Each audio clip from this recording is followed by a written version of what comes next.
Well, ahoy there, mateys! Welcome back to Gothic Homemaking. Today is Talk Like a Pirate Day, and I thought a perfectly good way to be spending it is for me to take you on a bar crawl of sorts. A bar crawl of nautical theme bars. I said nautical! Nautical, you blundering barnacle, as in pertaining to the sea. Wait a minute, why aren't you wearing your pirate costume? Long story. Seems more like it's a long opera. It's insubordination, I tell you, insubordination. This episode's just barely getting started and already there's a mutiny here at the Lair of Voltaire. Yikes! When I feel like the entire world has turned against me, there's no better cure than a skull full of grog. So join me as I take you to some of my favorite rum-soaked oases. Hop on board, we will travel to the ends of the earth and to the bottom of the sea in search of some respite from this modern world. Yay! But first, let's get into a piratey mood and remind ourselves of who we are by traveling to a highly educational pirate museum. I'm not going to Disney World, you desiccated, doubloonless drunkard. I am going to Disney World. Set sail! Aye, aye, Captain! It was a rainy day in paradise when I took me lass on a magic carpet ride. As we rose into the rain-filled clouds, don't you dare close your eyes, I told her I did. And soon we were landing in Adventureland, a place full of untold dangers and steeped in mystery. What astonishing treasures would be bestowed upon me if only I could get these mystical idols to divulge their sacred...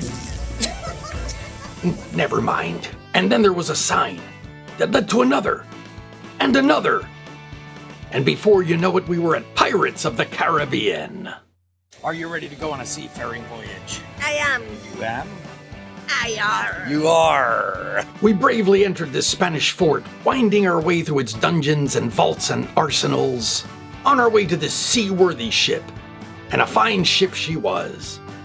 Once on board, we entered the Dead Man's Cove, a place where one wishing to be a pirate can get a quick education on what's in store. I think I saw Jean Lafitte, or is that Lafoot? As well as a glimpse of old Captain Jack Sparrow. This morality tale in the end reminds us of the importance of not getting separated from your grog. Next, it was off to Tortuga, where I secured weapons and a new first officer. You're out of uniform, you belligerent buccaneer! Well, I guess you can come along if you don't mind being the coxswain. Well, me hearties, now that we've had a little refresher course on what it's like to be a pirate, I ask you to join me on this little rum-fueled adventure. Our first stop, a new nautical-themed bar in Las Vegas, Nevada, that's not even the least bit rough around the edges. And this little place is called Stray Pirate. If you're in the arts district of Las Vegas and you see this rigging, this handsome young pup, and a wall of skulls, chances are you found Stray Pirate. Open the door and prepare to submerge yourself into an immersive space designed to bring the hull of a pirate ship to mind. You'll find hanging from the ceiling flickering oil lamps and colorful lanterns. There's plenty of rigging and kelp to boot that elicit a sense of the tropical, the exotic, and of course, the sea. Dive into the menu and order a local favorite, which, like the Goonies, never say die. And you won't need a million doubloons to get it crackin' in here. If you're wondering about the stray and the name Stray Pirate, well, this place pays homage to those lovable hounds that fill the piratey hearts of old sea dogs like you and me. But the real stars of the show here are in these portals. Stare at them long enough, and you will see all manner of deep sea life drifting past, like this stingray gracefully working his way through the crowd. Or this moray eel eavesdropping on a couple of friends. How dreadfully rude. And this little fella angling for the bartender's attention. Wait your turn, mate. That's right, skedaddle. No need to be a bar shark. Everyone gets served here. And if all of this water and all of this rum sends you swimming for the Little Mermaid's room, don't be surprised if it looks like you've fallen into a cannibal buffet. It's just another gorgeous and gory corner of Stray Pirate. And of course, while you're in Las Vegas, Nevada, I ask that you go visit our friends at the Golden Tiki. This place is open 24 hours a day for those who wish to tie on a Mai Tai, whether it's low tide or high tide. This bar is easily one of the prettiest of the tropical-themed bars, but don't let the beauty fool ya. This place has a fire in its belly. And there's enough monstrous creatures in this cove to make the bravest of buccaneers clam up. Speaking of which, I'm sure whoever knocked up this mermaid is surely not telling any fish tales about it to his mateys. So enter the mouth of the beast into a pirate-themed back room with enough shrunken heads to fill an entire labyrinth. See more about the Golden Tiki in my episode 5 monster-themed restaurants to die for. I love that place, and in fact, I am drinking out of the official Golden Tiki Captain William Tobias Faulkner mug. True story, they were kind enough to give me one to use in my Gothic Life book in the Summerween chapter. If your ship is still docked in Las Vegas, Nevada, and you're longing for a trip to the bottom of the sea, I would highly suggest you pay a visit to Lost Spirits. Lost Spirits is a distillery, and a ticket will grant you entrance to an evening of sipping spirits and being entertained. This place is part circus and part carnival, with all manner of strange and alluring entertainers around every corner.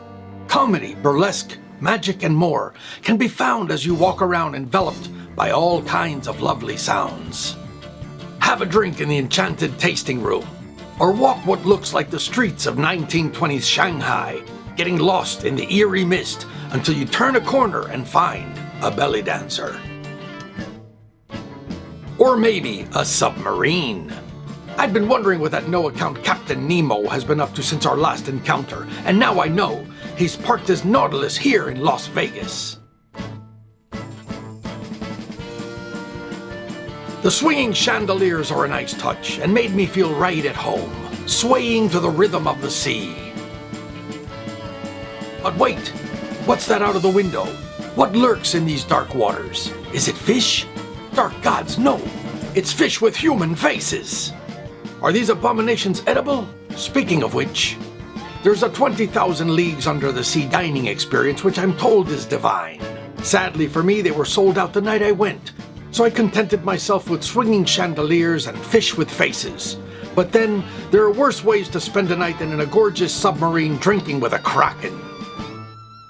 And if drinking with a kraken sounds like fun to you, you can do exactly that in Orlando, Florida, at a place called Trader Sam's Grog Grotto. Trader Sam's Grog Grotto is located in Disney World's Polynesian Resort. The bar is decorated with items the fictitious Disney character collected in his journeys, and if you look closely, you'll see a tentacle over the bar. But we'll get back to that later. There are lots of tasty drinks here, and most come with some kind of interactivity or performance.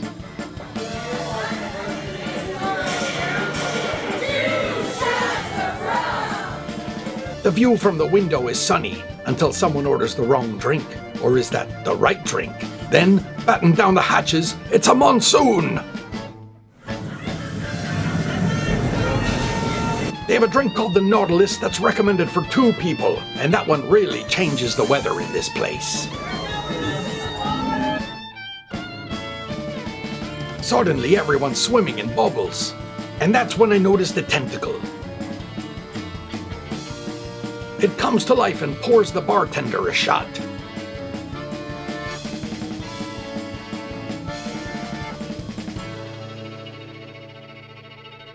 And once it's done its job, the bartender's cephalopod sidekick curls back up and retreats up to its perch until another Nautilus is ordered.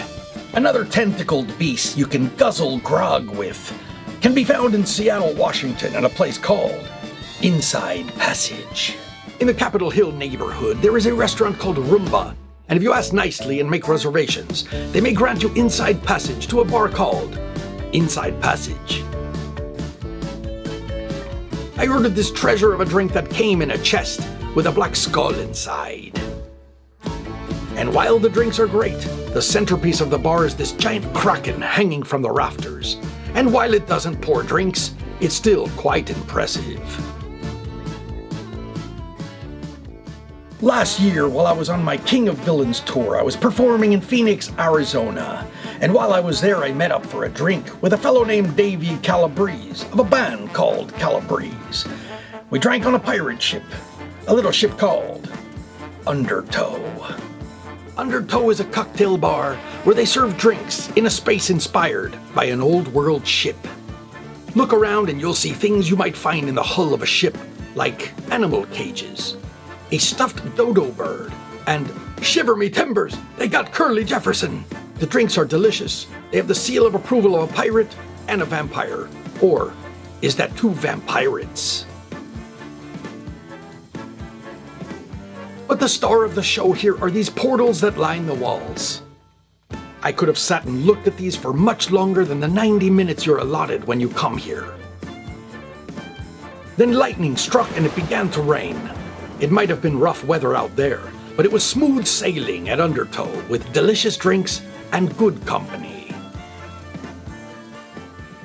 And that concludes our little tour of nautical themed bars. Nautical themed bars, not naughty girl themed bars. What? If you, fellow buccaneers, know of any great pirate-themed establishments that I can visit on my next Talk Like a Pirate Day episode, let me know in the comments below. And who knows, perhaps when I'm on tour, I will dock my ship in that town where I'm playing my sea shanties, and I will stop in for an ale. Until then, I will see you all here, me hearties, on the next episode of Gothic Homemaking.